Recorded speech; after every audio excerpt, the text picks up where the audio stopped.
esta presentación vamos a hablar de la segunda parte de iluminación y vamos a hablar un poco del tema de uso de texturas en combinación con los algoritmos de iluminación. Antes de avanzar con los detalles del uso de mapas con el modelo de Phong, tenemos que recordar la importancia de los vectores de normales para poder resolver estos algoritmos en los fragment shaders. Entonces, tenemos que recordar que las normales son atributos que cargamos en los vértices, así como la posición, y que por el resultado de la interpolación que realiza el rasterizador, se generará un valor de normal para cada píxel o cada fragmento a pintar para cada triángulo. Y nosotros podemos definir esas normales de diferentes maneras, con diferentes criterios, para lograr resultados diferentes, para que la interpolación a lo largo de un triángulo funcione de manera uniforme o realice una interpolación lineal en donde la normal vaya variando suavemente entre los valores extremos de los vértices del triángulo. Por ejemplo, tenemos el caso del algoritmo de modelo de Phong, eh, cuando definimos las normales de tal manera que en cada triángulo el valor de la normal permanece constante.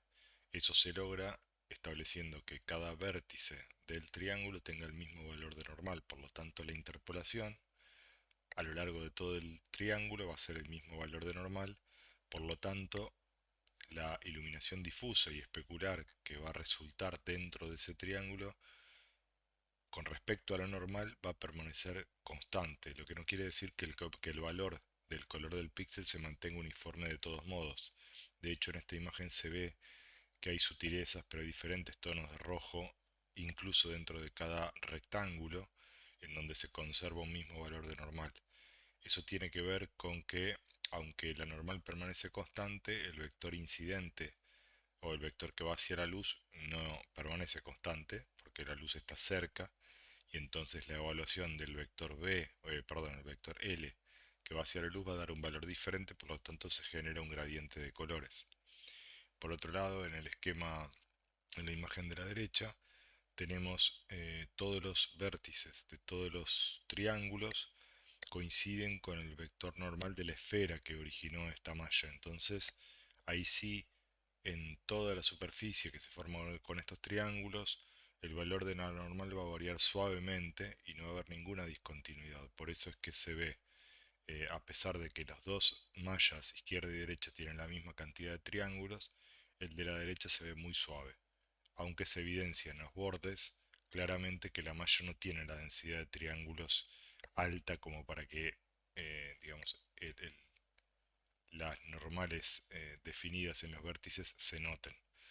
Pero bueno, el resultado dentro del área sombreada, formado por este círculo del contorno de la esfera, aquí parecería, o el resultado es equivalente al que obtendríamos si tuviéramos una malla muy densa, con triángulos muy pequeños.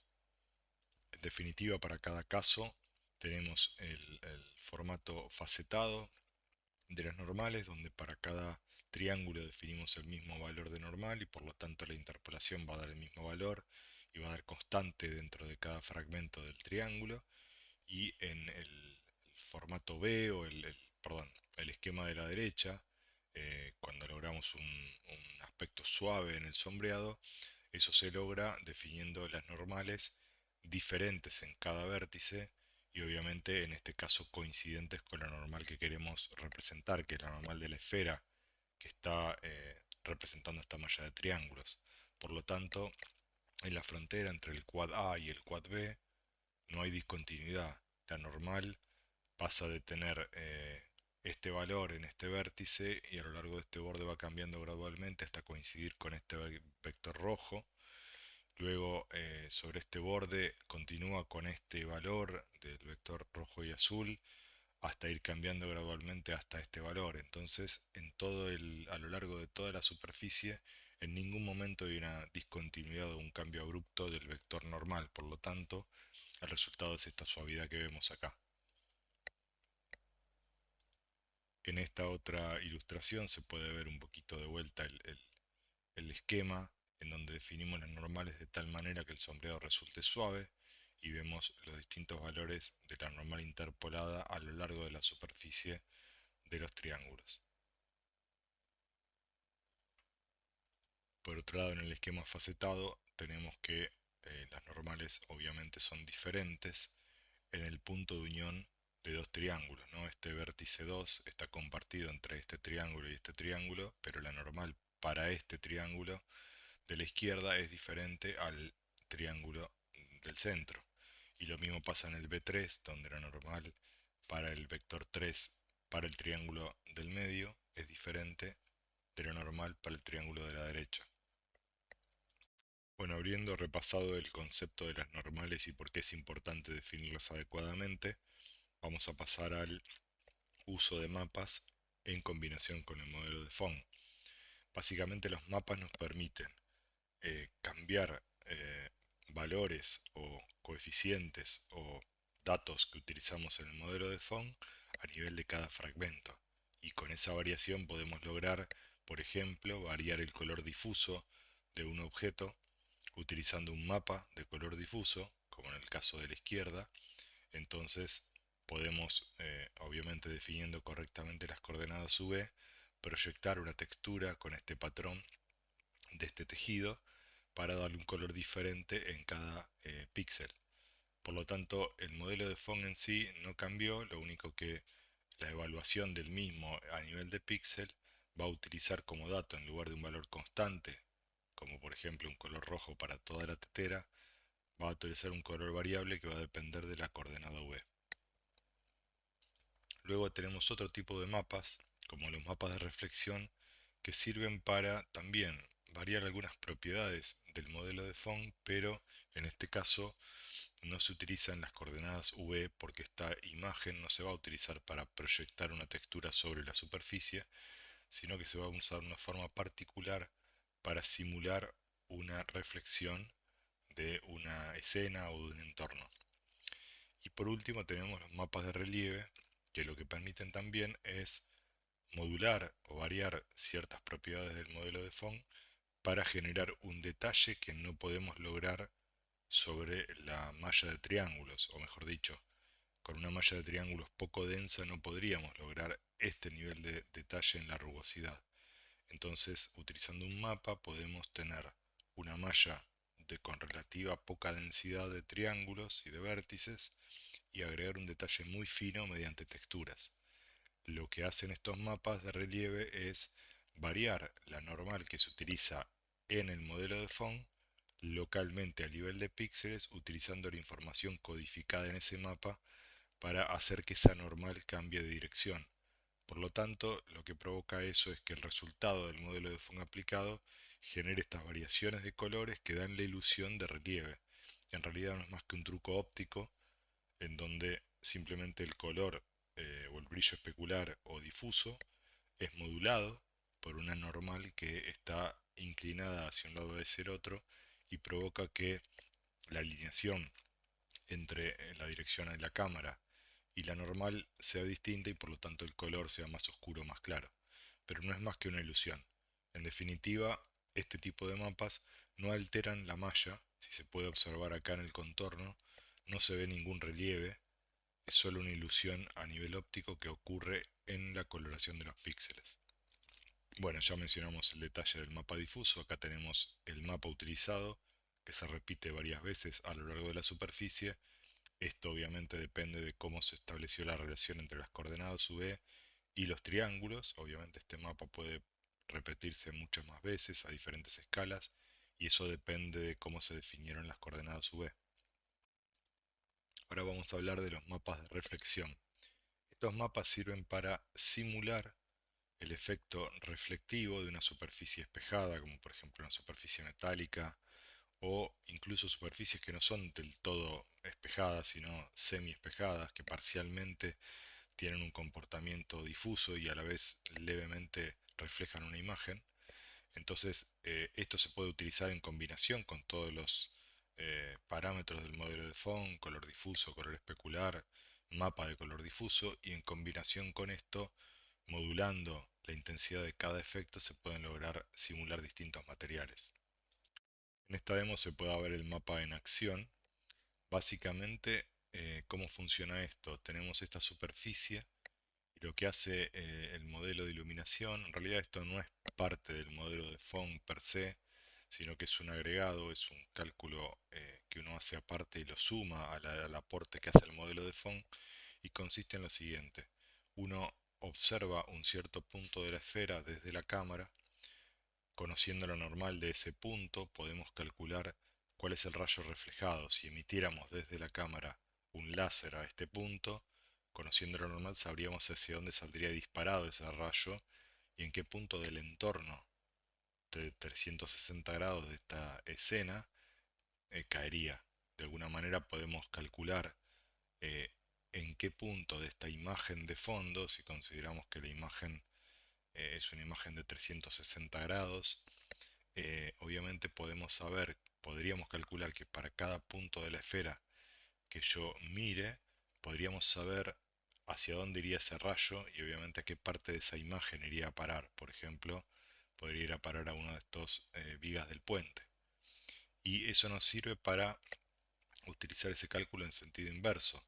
Es decir, nosotros podríamos preguntarnos para este píxel de dónde puede venir la luz o el reflejo para que se vea reflejado en esta imagen. Y entonces podemos, a través de ese cálculo, directamente elegir el píxel de la imagen del entorno que vamos a utilizar para pintar el reflejo en esta imagen. En definitiva, lo que estamos viendo acá es un cálculo dinámico de una textura aplicada sobre la esfera utilizando la ley de reflexión. En definitiva, cada vez que yo miro un píxel de esta esfera, lo que se está calculando a nivel de shader es de dónde pudo provenir este color de la textura que envuelve esta escena para generar el reflejo. Y ese es un cálculo muy simple. Eso se puede hacer de dos maneras, mejor dicho, la imagen del entorno se puede almacenar de dos maneras. Una es a través de lo que se llama un cube map, que ahora vamos a ver una imagen, pero básicamente lo que hace es guardar todo este entorno en 6 imágenes como si fueran caras de un cubo, y podemos imaginar que esta esfera está embebida en un cubo gigante con 6 imágenes, una para arriba, una para abajo y 4 para los lados, y como la unión es perfecta y las imágenes coinciden perfectamente borde con borde, no notamos la costura, no notamos la unión de ninguna manera, pero en definitiva estamos viendo el interior de un cubo. Y la otra forma es utilizar lo que se llama una textura X rectangular, que lo que hace es utilizar una sola imagen proyectada sobre una esfera que envuelve toda esta escena. No me refiero a la esfera esta que tenemos en el centro, sino imaginemos una esfera enorme que envuelve toda la escena, y esta imagen está aplicada en la pared interior de esa esfera y lo que vemos es esa imagen. Bueno, en el reflejo básicamente estamos calculando qué píxel de esa imagen estamos aplicando sobre esta esfera que está en el centro. Volviendo acá a la presentación, podemos ver, por ejemplo, un cube map para esta escena sería de esta manera. Tenemos 6 imágenes, cada una cubriendo una cara del cubo en el cual está embebido esta escena. Son 6 imágenes y básicamente el shader lo que tiene que hacer es, para un punto determinado, evaluar a qué píxel de estas texturas debe recurrir para extraer el color. En el caso del mapa X rectangular, la ventaja que tiene esto es que utilizamos una sola imagen, lo cual en términos de eficiencia parecería que podría ser un poco más eficiente porque no tenemos eh, que cargar varios samplers, aunque GLCL tiene un comando, una instrucción especial para samplear un cube map, o sea que en términos de eficiencia tal vez no hay mucha diferencia en la práctica. Pero en el mapa X rectangular lo que tenemos es una imagen que tiene una vista de 360 grados del entorno de la escena, deformada, como se ve acá, y obviamente esto requiere, si se toma una imagen de una escena real, requiere tomar 6 fotografías de cada una de las caras del cubo y luego aplicar esta deformación que se ve aquí, que es la misma transformación que ocurre cuando uno toma un globo terráqueo y lo extiende en un planiferio, ¿no? O sea, cada una de estas líneas serían los meridianos de la esfera y cada una de estas líneas horizontales serían los paralelos. Sería una proyección similar a esa, pero obviamente no se puede tomar con una cámara una vista de este tipo, ¿no? Porque obviamente no podemos digamos, tomar a la vez todas las direcciones posibles. Pero sí se puede a partir de 6 imágenes correctamente tomadas generar una composición de este tipo. Acá tenemos la demo anterior con su versión de mapa equirrectangular. Acá tenemos como el entorno proyectado en un plano y podemos ver que el borde izquierdo de esta imagen coincide con el borde derecho, o en apariencia por lo menos. Eso hace que cuando uno gira alrededor de esta escena no debería haber ninguna discontinuidad, debería todo empalmar perfectamente. Y lo que se nota también es que en lo que sería el polo sur de esta esfera imaginaria que envuelve la escena, y en el polo norte, los colores deberían ser uniformes en la última fila y en la primera fila, porque obviamente todo esto se junta en un solo punto, que va a ser el punto más alto del fondo. Volviendo a la demo, podemos ver acá lo que digo, que de alguna manera este punto de más arriba y este que se ve en el piso, que sería como el polo sur de esta esfera imaginaria en la que estamos inmersos, estaría por acá. En el mapa X rectangular estaría aquí. Correspondería a todos estos píxeles que están acá abajo, que terminarían comprimiéndose en un punto del reflejo. Bueno, más allá de cómo se almacene el mapa, que puede ser de esas dos maneras, en un mapa aquí rectangular, una sola imagen o 6 imágenes formando un cube map, el cálculo necesario para implementar esto a nivel de shader es muy simple. Lo que nosotros necesitamos saber es, conociendo la normal del píxel en cuestión y conociendo cuál es el rayo incidente, podemos averiguar cuál es el rayo reflejado simplemente con la ley de reflexión. Sabemos que si el rayo incidente es este, forma este ángulo, el rayo reflejado va a formar un ángulo igual y opuesto respecto de la normal. Con ese cálculo, digamos, podemos también hacer la resolución inversa. Conociendo este rayo reflejado, saber cuál puede haber sido el rayo incidente. Y con esa información podemos ir a buscar el punto. Si prolongamos este rayo incidente hacia el infinito, en algún punto va a coincidir con esta esfera o este entorno formado por un cube map que va a contener esta textura, y podemos convertir ese punto del espacio 3D a coordenadas 2D.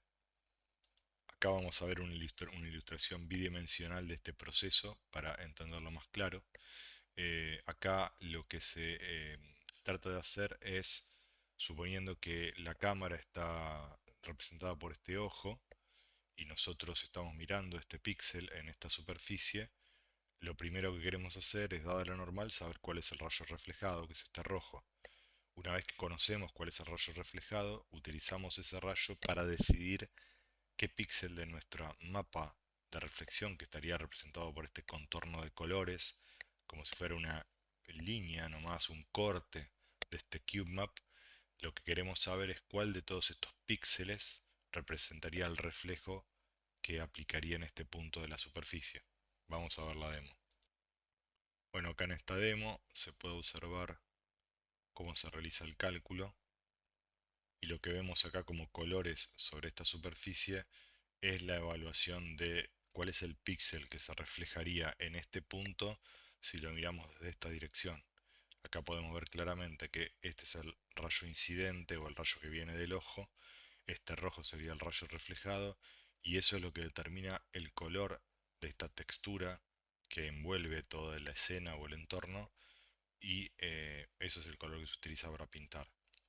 Este cube map o mapa X rectangular esférico lo podemos imaginar como un objeto imaginario muy grande que envuelve todo nuestro objeto a renderizar.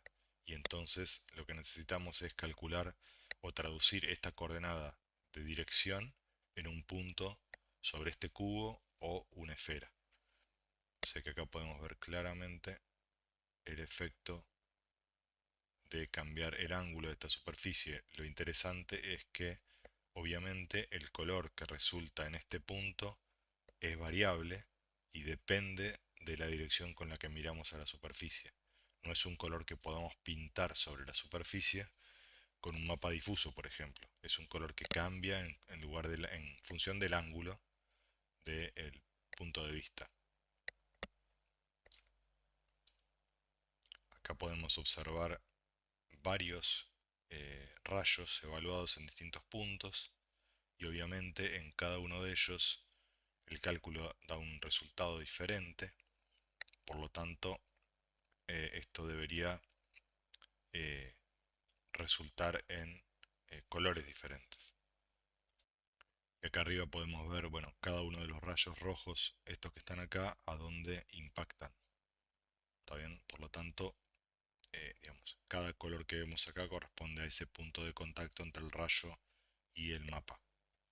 La traducción de esto a coordenadas D es algo que no es complejo computacionalmente y el hardware ya lo resuelve de manera muy directa. Uno directamente puede acceder a la textura a través del sampler utilizando como entrada un vector dirección.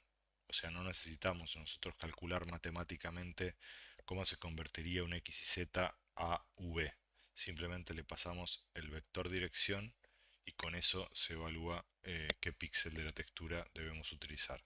Acá se puede ver un ejemplo en acción del mapa de reflexión y se observa claramente que esto no lo podríamos lograr con un mapa de color difuso, porque el color que resulta en cada punto de la superficie cambia en función del ángulo con el que lo miramos.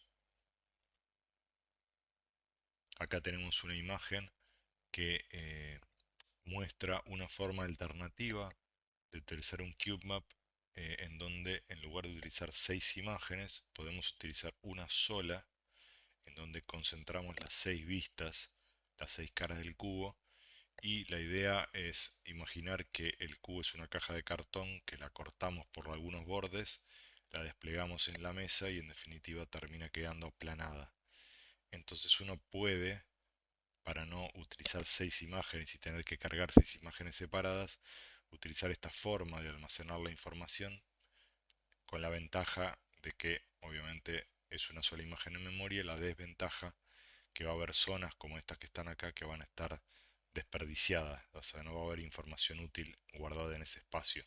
Como las texturas obviamente son rectangulares, todos estos píxeles es memoria desperdiciada. Para implementar este efecto de reflexión o de mapa de reflexión a nivel de shader en código GLSL es muy sencillo. Acá tenemos un ejemplo a nivel de WebGL, obviamente este código, si uno lo quisiera implementar sería así, en TreeCS obviamente esto está incluido en los materiales, este fragmento de código. Pero la lógica es muy sencilla, tenemos por un lado, en este caso, la normal en coordenadas de mundo, esto dependiendo de la implementación a veces se puede hacer en coordenadas de cámara o en coordenadas de vista, en este ejemplo está en coordenadas de mundo, la normalizamos, si es que no lo estaba normalizada antes. Esto se está evaluando en un píxel, por eso acá dice B word normal, porque la B de Baring es una variable Baring que viene de interpolación de los vértices del triángulo que originan este píxel. Entonces tenemos la normal del píxel en esta variable. Luego tenemos eye to surface direction, que es un vector que va desde el ojo o desde la cámara hacia la superficie. Eso se puede calcular restando la posición del mundo del píxel, o sea, cuál es la coordenada en el espacio del píxel en cuestión, menos la posición de cámara. Una vez que tenemos ese vector dirección, lo que hacemos es aplicar esta instrucción reflect, en donde le pasamos el vector que va hacia la superficie desde el ojo, el vector normal, y nos va a devolver la dirección reflejada, básicamente aplicando la ley de reflexión. Y luego, por último, utilizando este tipo de sampler, que es diferente al que utilizamos habitualmente, el Texture Cube es un sampler que recibe la textura y un vector dirección. Este vector dirección básicamente tiene tres coordenadas y con eso internamente la GPU sabe qué píxel de cuál de los 6 mapas que tiene el CubeMap debe utilizar y devolver como color. O sea que básicamente no tenemos que calcular nada nosotros, toda la lógica matemática para convertir la dirección en un punto 2D de alguna de las texturas ya está implementado a nivel de hardware. Luego vamos a hablar de los mapas de normales.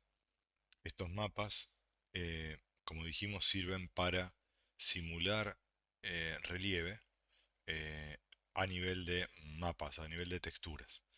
Entonces, la idea general es utilizar el mapa para guardar la información que queremos modificar o modular píxel a píxel, que en este caso va a ser la normal. El problema, uno de los problemas que hay con esta forma de utilizar las texturas, es que los bitmap normalmente, o las imágenes que utilizamos para almacenar esto en una aplicación web, son los formatos estándar como JPG o PNG, almacenan colores y los colores obviamente son valores positivos, de generalmente 8 bits por canal. Por lo tanto, lo que tenemos que hacer aquí es almacenar vectores normales. Lo que queremos es variar el vector normal del modelo de font localmente. Lo que podemos ver en esta imagen, por ejemplo, sería el mapa de normales de una pared de ladrillos, en donde básicamente en cada píxel tenemos la inclinación o de alguna manera la normal de la superficie en cada punto. Lo que vemos como colores rojos, violetas o verdes es de alguna manera la información de lo normal codificada en colores. Ahora, para hacer eso, tenemos que de alguna manera poder representar valores positivos o negativos, porque la normal es un vector dirección que puede tener obviamente valores positivos o negativos, al menos en X y Z o X y Y, dependiendo de cuáles son los ejes paralelos a la superficie y cuál es el eje vertical. Pero dos de los tres van a tener necesariamente que almacenar valores negativos. Entonces tenemos que buscar la forma de poder utilizar lo que nos permite el RGB, la precisión que nos da para guardar un vector dirección. Lo cual no es muy difícil porque tenemos la particularidad de que lo que queremos guardar es un vector dirección y no un vector en general, donde no nos importa el módulo. Por lo tanto, con 8 bits por canal podemos hacer un trabajo bastante bueno, aunque obviamente vamos a tener un error de discretización, un error de precisión. Entonces, la idea general es que uno tiene una superficie, como por ejemplo este rectángulo que está formado por dos triángulos. A nivel de geometría no necesitamos demasiado, pero podemos lograr con esta textura, con este mapa de normales, hacer variar la normal píxel a píxel y agregar un detalle muy muy fino sin la necesidad de dividir esta geometría en millones de triángulos. Básicamente, como sabemos, el modelo de Phong, eh, digamos, el resultado que obtenemos cuando vamos a computar el color de un píxel depende de cómo incide la luz en la superficie. Eso es lo que determina la componente difusa y también la especular. Por lo tanto, si de pronto la luz incide vertical, va a ser más claro; cuando incide tangencial va a ser más oscuro. Como esta superficie obviamente tiene estas normales que vemos en amarillo, está claro que acá la normal de la geometría no cambia, es siempre constante, siempre apunta hacia arriba. Lo que vamos a hacer es utilizar este mapa para variar localmente estas normales que originalmente estaban definidas así en la geometría y hacerla variar como si la superficie eh, tuviera una pendiente distinta en cada píxel, ¿no? Como en estos bordes, por ejemplo, podría tener una pendiente muy vertical, ¿no? Como una pared vertical. Pero en definitiva esto es un truco de iluminación porque vemos que si uno observa este borde, no se ve que esta zona esté más alta que este surco.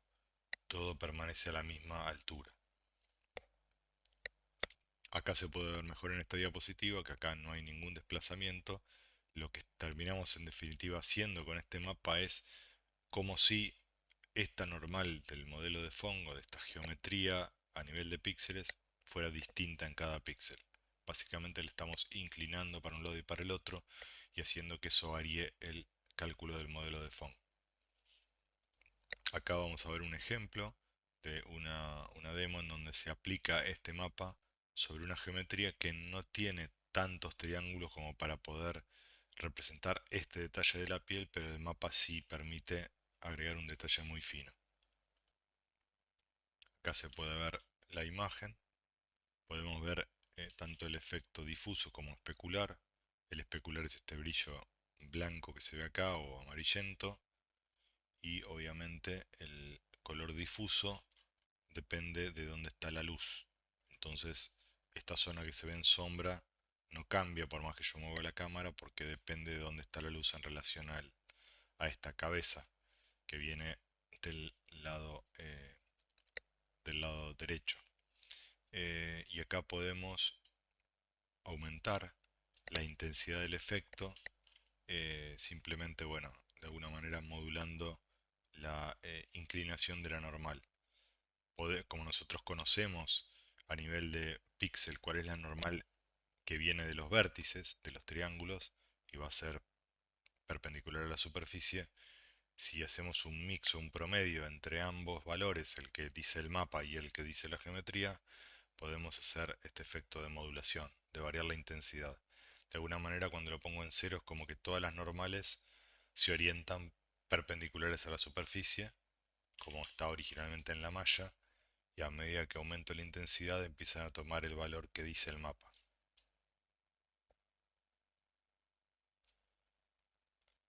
Existen herramientas para generar estos mapas que permiten utilizar otro tipo de representación más cómoda para que un artista, por ejemplo, pueda pintar esta información en forma de mapas de elevación, en escalas de grises, donde, por ejemplo, el color negro significa una depresión y el color blanco significa un pico.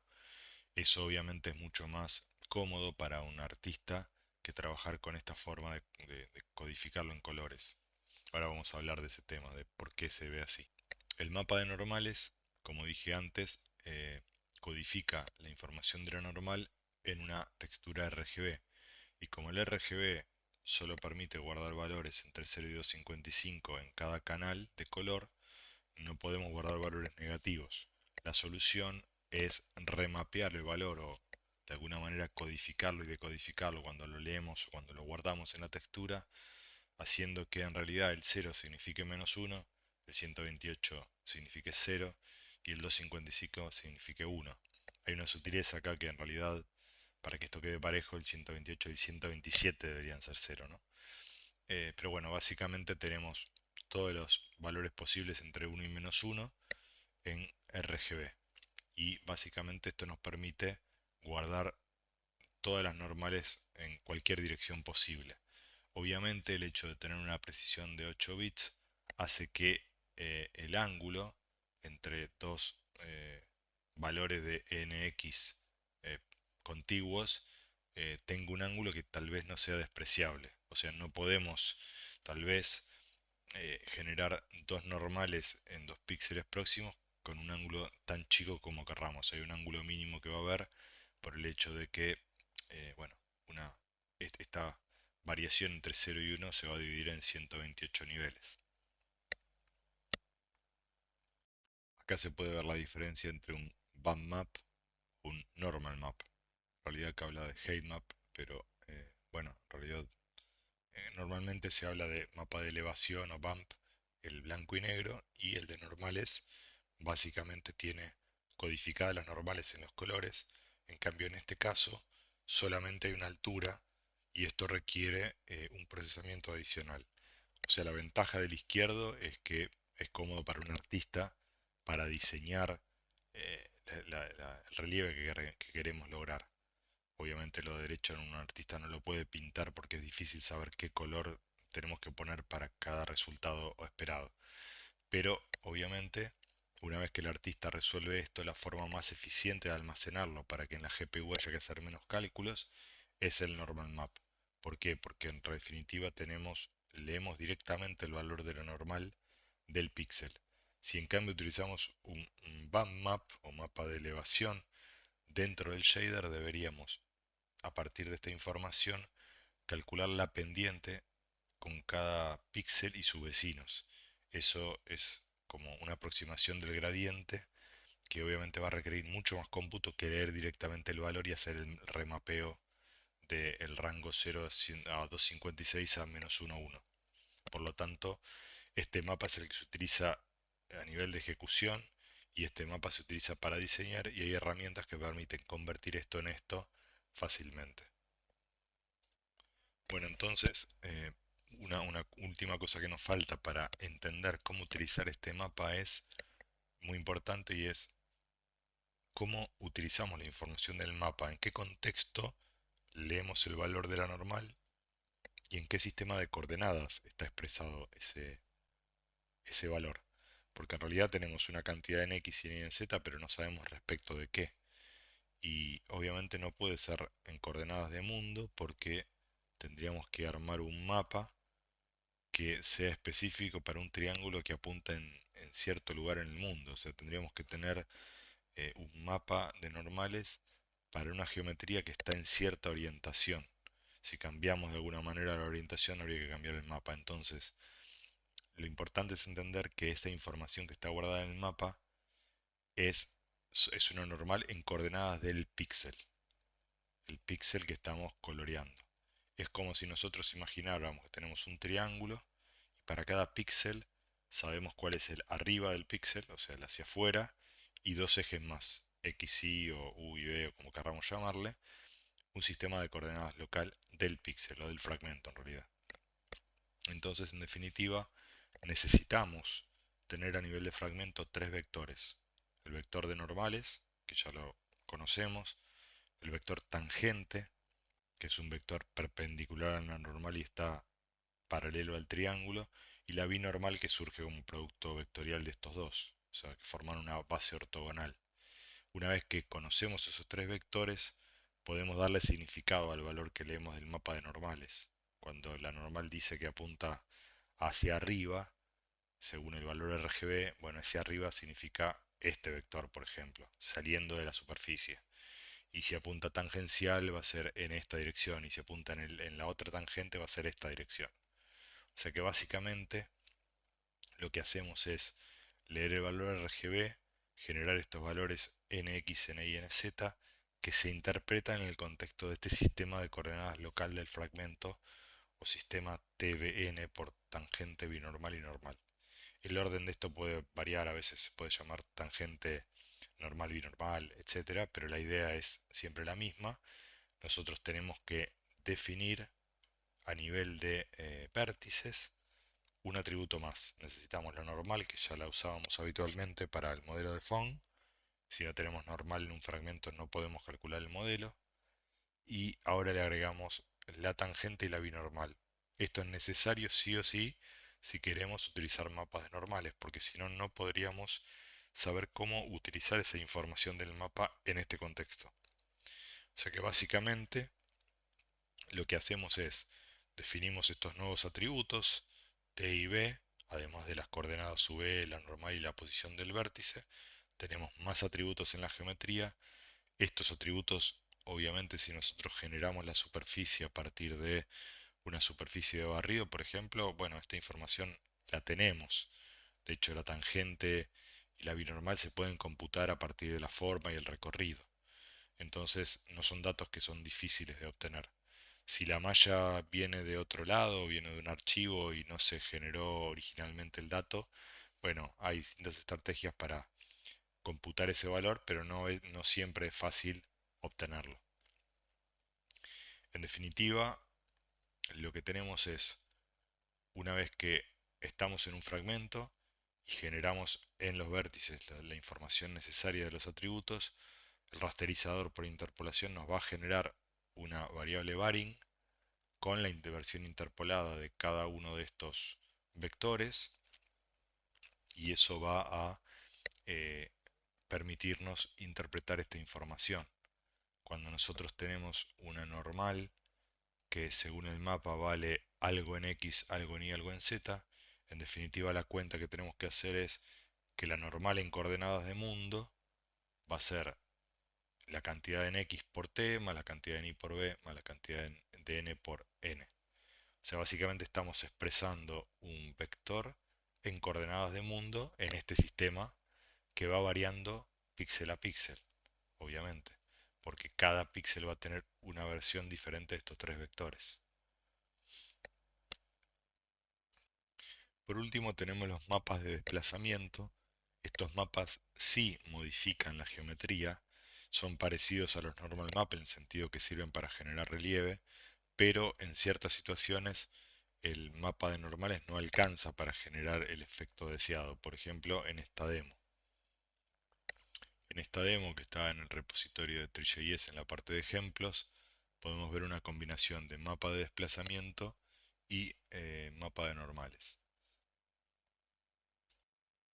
El mapa de desplazamiento lo puedo modular con esta variable, yo puedo reducir su efecto y ahí vemos que la malla en este borde que se ve acá en realidad es totalmente plana. Estos conos que salen por acá arriba en realidad surgen del mapa de desplazamiento y están modificando los vértices de la malla original, y se puede apreciar que los vértices en realidad, o la malla no es tan detallada, se ve un poquito triangulada porque no tiene suficiente detalle para representar esta forma con la suficiente precisión.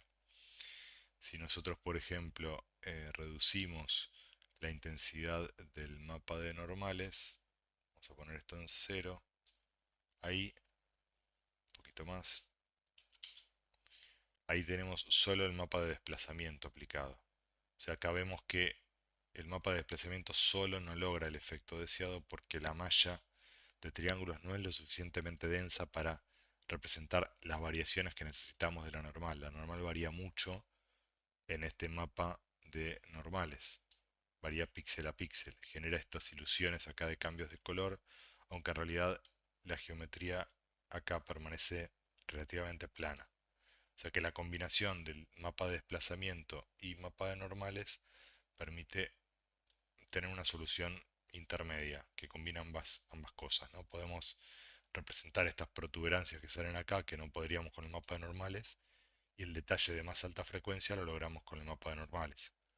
O sea, el mapa de desplazamiento utiliza la misma técnica que el mapa de normales, en el sentido de que de alguna manera va a codificar esas elevaciones en una textura, pero se calcula a nivel de vértices. En cada vértice se desplaza la malla de triángulos en esa dirección. Siguiendo con los mapas que podemos utilizar en combinación con el modelo de Phong, están los mapas, los que se llaman light maps, que los implementa Tree.js. Y esto sirve para lo siguiente: hay escenas en donde la iluminación, por ser una escena de interior, por ejemplo esta que vemos acá, una habitación en donde la luz proviene mayormente de la ventana, si uno no tiene en cuenta la iluminación indirecta, o sea que viene por rebote de luz en las superficies, no va a lograr eh, este nivel de detalle. O sea, va a quedar una escena muy oscura en unas zonas y muy iluminada en otras, con mucho contraste. Obviamente hacer ese cómputo del rebote de luz para lograr esta suavidad es muy costoso y no se puede hacer en tiempo real. Una solución es hacer ese cómputo y almacenarlo en una textura que esté adecuadamente proyectada sobre la superficie. Y esto tiene una particularidad. No es lo mismo cuando uno define las coordenadas UV de una superficie para proyectar, por ejemplo, esta madera, que la proyección que debe hacer para guardar esta información de iluminación o sombras. Ese proceso es bastante tedioso y complejo de hacer porque necesitamos que cada punto de la superficie tenga un píxel exclusivo en el espacio de texturas, porque nosotros no tenemos ninguna garantía que para un punto de esta este piso de parqué que se repite cíclicamente, las condiciones de luz sean iguales acá que acá. O sea, acá la imagen de la madera se repite, acá la imagen de la madera se repite cíclicamente, pero la información de iluminación no coincide con el mismo punto de la textura. Entonces, obviamente no se pueden utilizar las mismas coordenadas V que utilizamos para proyectar el mapa difuso. Requiere un segundo canal de coordenadas V y definir de manera correcta esas coordenadas para que toda la superficie que va a ser iluminada tenga un punto exclusivo en donde guardar el dato de la luz que llega ahí eh, de forma uniforme es muy tedioso, muy complejo.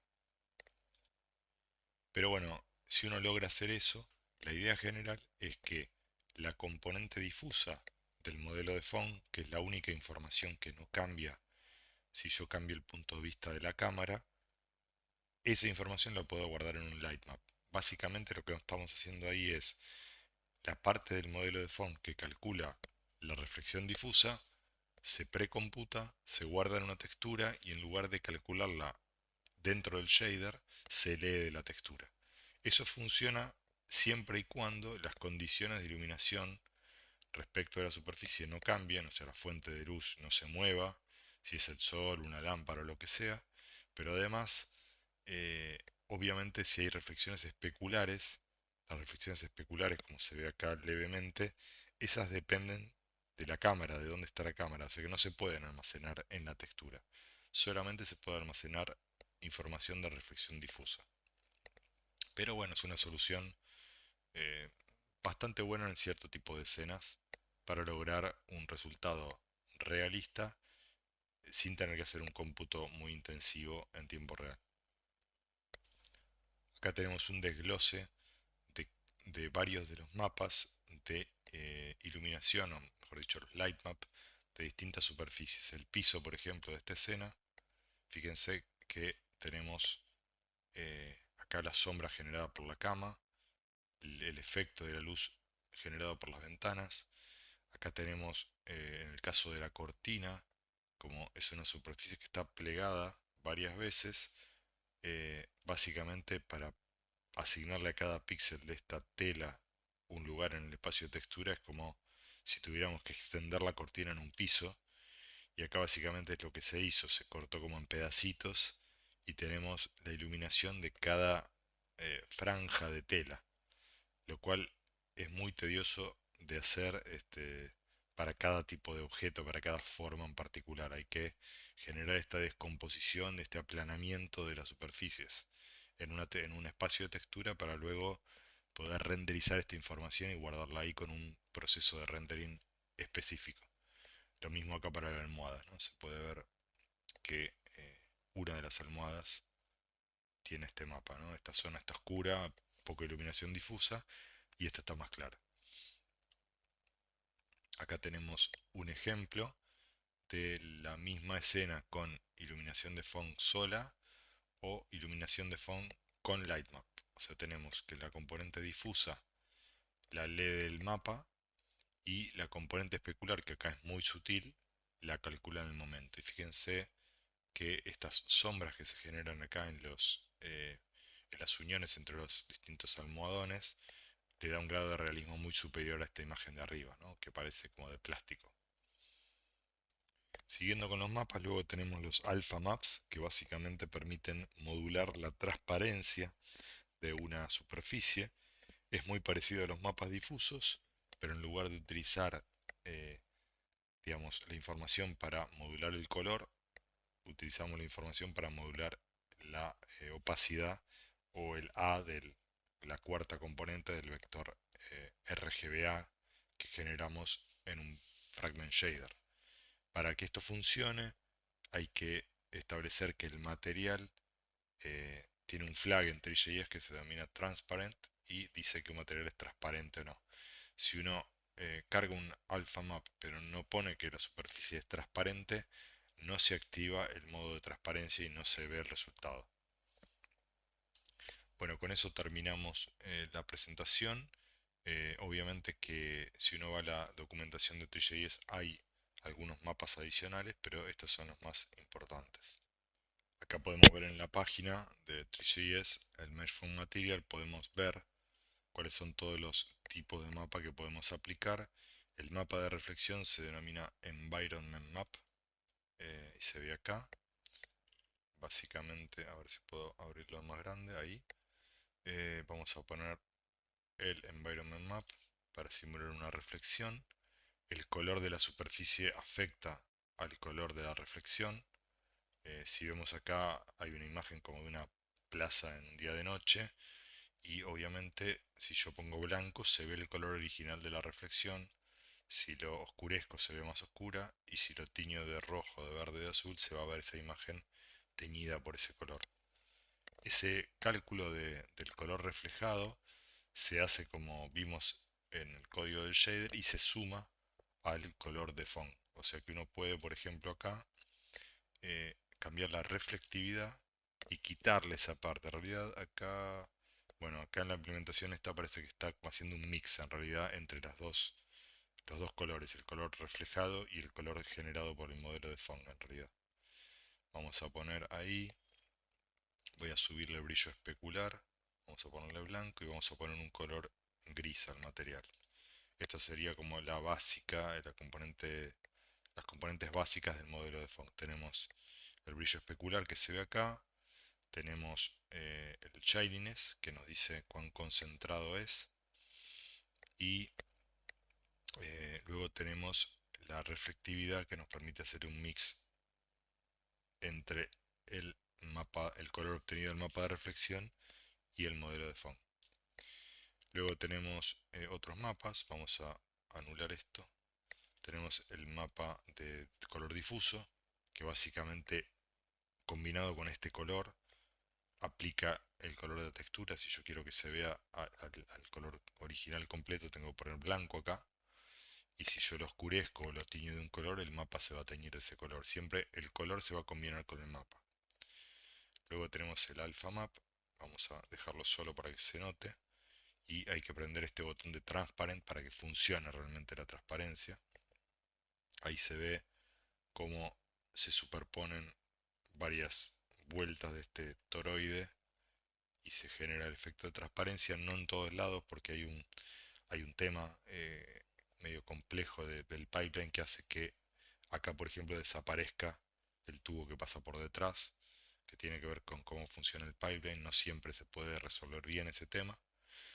Y luego tenemos otros colores acá, vamos a apagar este mapa de transparencia. El color emisivo es un color como si la superficie estuviera emitiendo color propio. Y básicamente si lo pongo en blanco se ve todo blanco. Esto sirve para simular, por ejemplo, un artefacto de iluminación. No va a producir ningún efecto en los objetos que lo rodean, es simplemente pintarlo de un color fijo, pero sirve para generar la ilusión de que está emitiendo cierto color. Y luego, ¿qué más tenemos por acá? Bueno, de mapas tenemos esos. Eh, Luego tenemos la transparencia acá, que la podemos modular. Y después están obviamente otros tipos de materiales como el Standard Material, el Physical, que tienen ya otros tipos de mapas más detallados. Bueno, con eso concluimos la presentación.